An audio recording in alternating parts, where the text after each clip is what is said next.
Hi, I'm Van, the funeral man. Thank you for joining me today. Let me ask you a question. Parents, have you ever considered talking with your children about the subject of death? Now, I know that can be a very daunting thought, but it's something that should be done from you.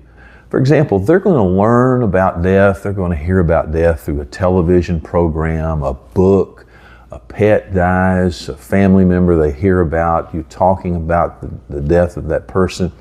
They're going to have questions and they're going to get answers somewhere or from someone. Shouldn't it be you as the parent?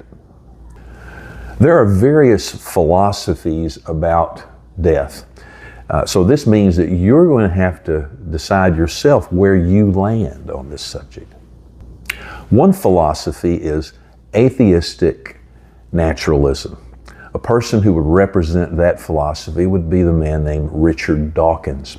He once said the following: "The universe we observe has precisely the properties we should expect if there is at bottom no design, no purpose, no evil, no good, nothing but blind, pitiless indifference." So in this view, the death of a person is just natural. It's often called the cycle of life, as you would see in the Lion King movie. A man named Peter Kreeft told the story of a 7-year-old boy whose cousin had died at the age of 3. He asked his mother, "Where is my cousin now?"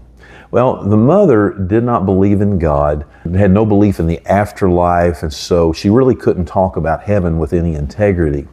And so she went on instead followed what's called the modern secular narrative. She said, "Your cousin has gone back to the earth, and from which we all come. Death is natural, it's part of the cycle of life."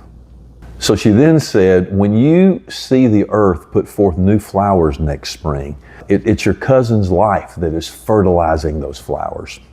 Well, immediately the little boy screamed and said, "I don't want him to be fertilizer." And he ran out of the room.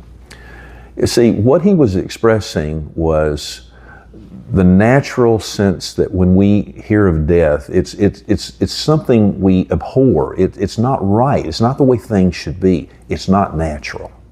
You see, this mother had let the modern narrative about death suppress the natural intuition that death is not natural at all. There is a better story. I remember reading about a pastor named Donald Gray Barnhouse who pastored in the city of Philadelphia, Pennsylvania. He was driving back with his children from the funeral of his first wife. He was struggling to find words of comfort in their time of grief. Suddenly, this huge truck passed them, and the shadow of the truck was cast over the car.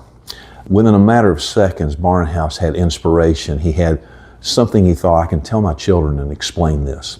He asked, "Children, would you rather be run over by the truck or by its shadow?" Well, their response was, "Of course, Dad, we'd much rather be run over by the shadow. That wouldn't hurt at all." Barnhouse then said, "Did you know that 2,000 years ago, the truck of death ran over the Lord Jesus Christ so that only its shadow might run over us?" So this is the narrative that gives us hope in the face of death. It's not just because it's a better story or a better narrative, it's because it's true. Jesus Christ said these words, "Fear not, I am the first and the last and the living one.